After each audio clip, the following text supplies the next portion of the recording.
Radio Sucesos 101.7 FM presenta su noticiero Sucesos con Milton Pérez y Verónica Larrea. Un periodismo libre para una democracia plena. Los hechos y las opiniones de los sucesos que marcan nuestro tiempo.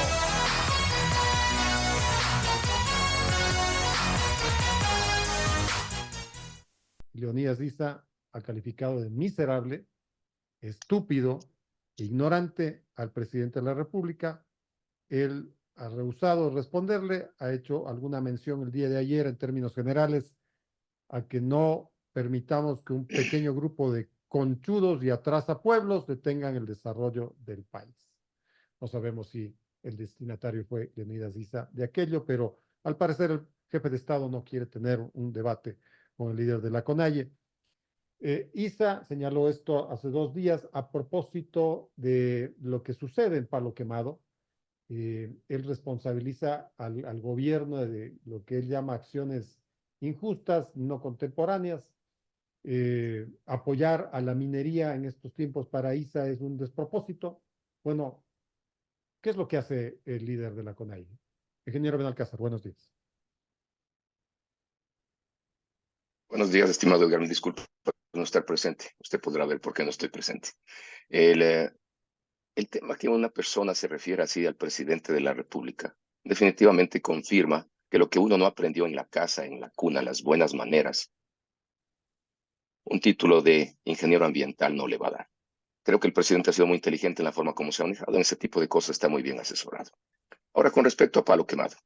Edgar, yo recuerdo claramente con horas y con fechas, el 24 de julio, hace 9 meses exactos, en su programa, usted dio la primicia del ataque de la misma manera, estructurada, violenta, agresiva, que hicieron los mismos actores que se han dedicado desde el lunes de la semana pasada a atacar a los pobladores de la comunidad de Palo Quemado, a amenazarlos, a amedrentar en todo sentido.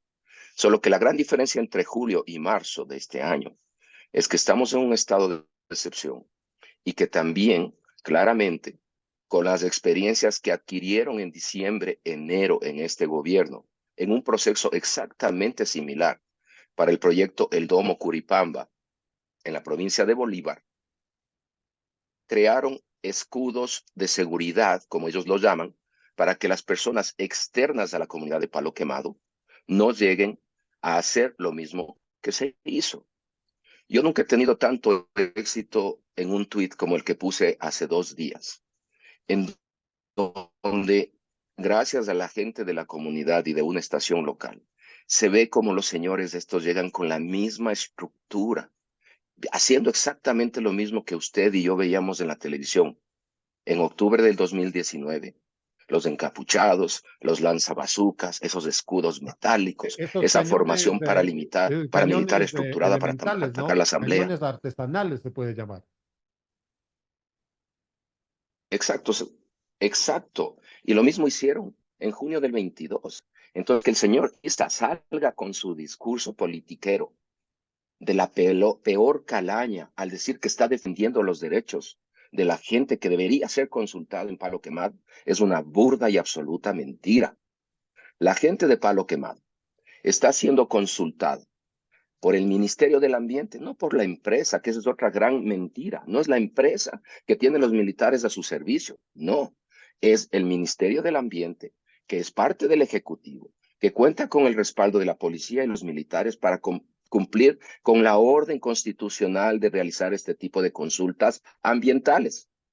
Hay gente ignorante de los grupos, y ahí sí uso el término muy claro, de estos grupos anti todo, que dicen que no es ningún tipo de consulta ni ambiental, ni consulta previa, ni consulta informada. Señores, no confundan a la audiencia.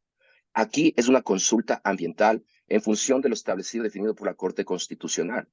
El primer trabajo que hizo el Ministerio del Ambiente es verificar y constatar con equipos de avanzada cómo las personas se autodenominan en Palo Quemado. 100% de las personas en Palo Quemado se autodenominan, se reconocen como mestizos. Antropológicamente en la zona no hay, en Palo Quemado, no hay culturas ancestrales ni pueblos indígenas ancestrales como la prefecta de Cotopaxi, que usted recordará es la que siempre apoya todas estas actividades junto al señor Isa y a otros grupos, aseveró en entrevistas públicas hace 48 horas, hablando que todos somos descendientes de pueblos ancestrales. Entonces, cuando se da eso y se identifica, la Corte Constitucional es muy clara en decir proceda con la consulta ambiental, que es un requisito básico para la obtención del permiso ambiental, y se divide en dos fases: la fase informativa, que es en la que estaban y que arrancó el 19 y estaba prevista para el 30 de este mes que se termine, y la segunda, que es la fase consultiva. La gran diferencia entre las dos, y en eso voy a ser claro para que la audiencia nos entienda, que en la informativa puede ir todo ecuatoriano, extranjero, al que quiera y tenga interés de enterarse del proyecto. La única condición que se ha puesto es que esas personas lleguen sin palos, sin boyeros, sin bazucas, sin machetes, sin violencia. Y si usted tiene una mochila cargada de esos instrumentos, no le dejaron pasar. Y esta es dirigida a todas las personas.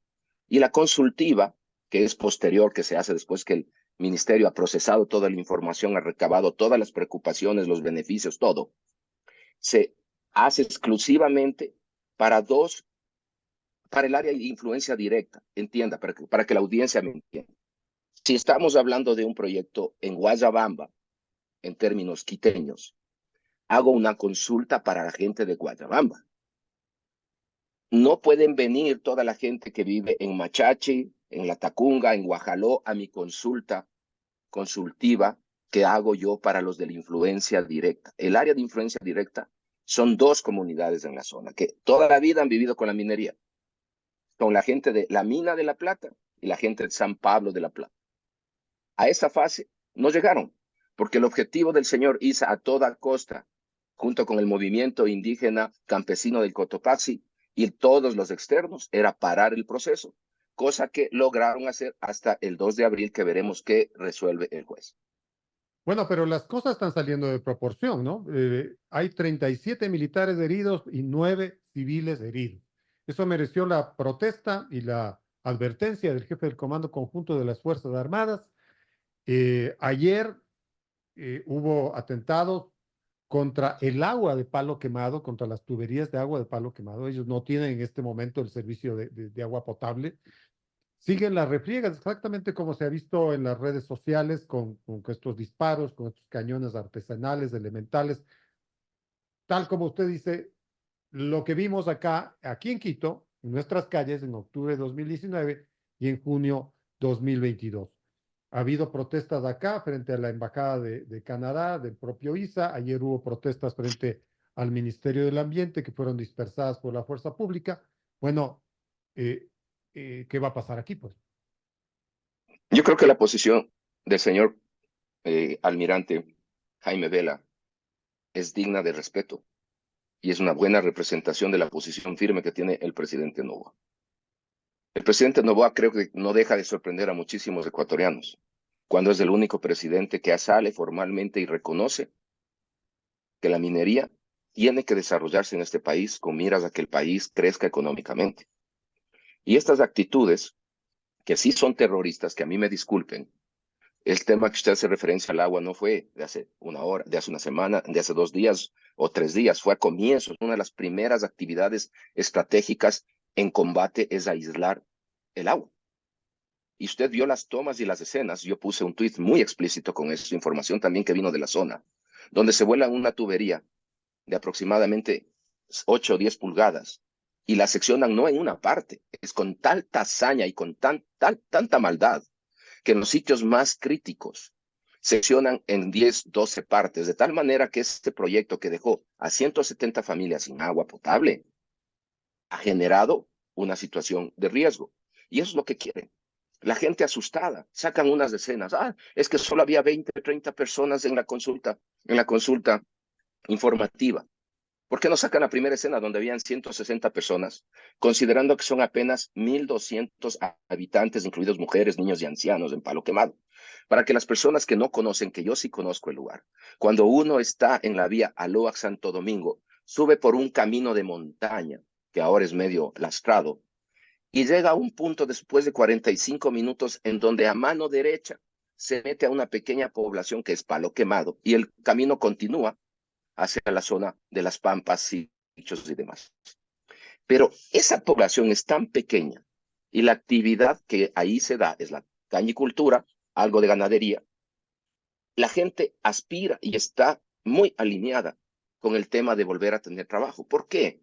Porque por generaciones, antes de que venga este proyecto, ahí hubo una gran mina de plata en la época que nosotros no nacíamos ni existíamos, Edgar, y estuvo operando por casi 40 años una extracción. Y esta mina, de ahí el nombre del proyecto, y esta mina dejó ciertos pasivos que son de beneficio en el plan integral de la empresa para reconformar, arreglar y remediar lo que alguien dejó hace decenas de años. Y la gente conoce que las oportunidades de trabajo están ahí. La gente sabe que van a vivir mejor. Pero cuando llegan estos grupos totalmente externos, haciendo el comparativo, aquellos que vienen de Machachi, Guajalola, Tacunca, para hacer un proyecto en Guayabamba, como ejemplo, ellos nada tienen que ver, no están ni en la zona de influencia directa del proyecto ni indirecta, pero tienen que generar el caos. Y esto el gobierno no va a permitir. Yo tengo firme convicción que el presidente Noboa toma decisiones en serio y las ejecuta. Bueno, la consulta está en este momento suspendida por la acción de un mes de un juez eh, multipropósito del Cantón Silchos, eh, porque el alcalde del cantón lo solicitó. Él dice que la consulta ambiental no guarda los requisitos del caso. Ahora, lo que ha generado discusión es que en su providencia el juez establece una suerte de criterios eh, de, de militantes, ¿no es cierto?, antimineros, incluso que estuvieron en la Corte Constitucional. Sí, es triste ver esa resolución del juez con el respeto que se merece, pero creo que desde el punto de vista legal, el gobierno y el ejecutivo a través de sus abogados la pueden refutar de la A a la Z. Hace referencia a este juez de la Corte Constitucional que no merece ni que digamos el nombre, que ha sido el líder asesor permanente de todos estos grupos anti todo, anti país, anti desarrollo, anti minería, que quieren que volvamos, como él en alguna vez expresó cuando hablábamos del caso del ITT, a volverles a ver a los indígenas colgados de las ramas y que el show mediático y el show de los turistas que vaya a ver a los indiecitos como deberían estar en la selva. Eso no tiene lógica. Un país tiene que desarrollarse. La inversión extranjera es el único camino. El Ecuador tiene una situación tan pero tan crítica en el tema de inversión extranjera, que si comparamos lo que se dio en el 2023, en el primer semestre, que lo discutimos en uno de sus programas, apenas 106 millones de dólares de inversión extranjera, la más baja de toda la historia del Ecuador y la más baja de la región. Comparativamente con 860 millones del 2022 en el mismo periodo. Creo que eso fue uno de los motivos por qué el presidente tomó esa decisión sin precedentes, única, de irse al mayor evento mundial de minería e invitar hacia la inversión extranjera hacia el Ecuador. Entonces, no podemos nosotros imaginarnos que el país puede crecer. Ayer leía un tuit que le juro, Edgar, que a mí me hace pensar como profesional, como ecuatoriano, como individuo, de una entidad, entre comillas, ambiental respetable. La madre naturaleza es una maravilla. Hoy día el cacao cuesta $10,000 la tonelada. Esta es la clara evidencia que no necesitamos cobre, minería ni petróleo, porque tenemos este beneficio de la naturaleza. Es la primera vez en la historia del cacao y por circunstancias en África Occidental excepcionales que llegan a ese precio. ¿Es eso sostenible? El consumo mundial de cacao puede comparar usted con el consumo mundial de minerales críticos, cobre, litio, oro, plata, para vitales para la transición energética, que eso sí es constante y de una demanda para las próximas décadas.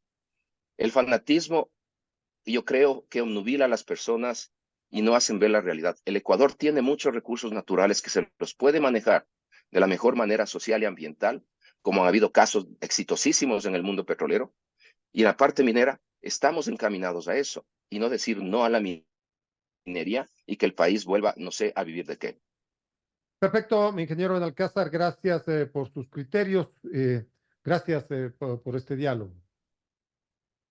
Edgar, siempre a las órdenes y cuando usted necesite hablar de estos temas, aquí estamos. Muchas gracias.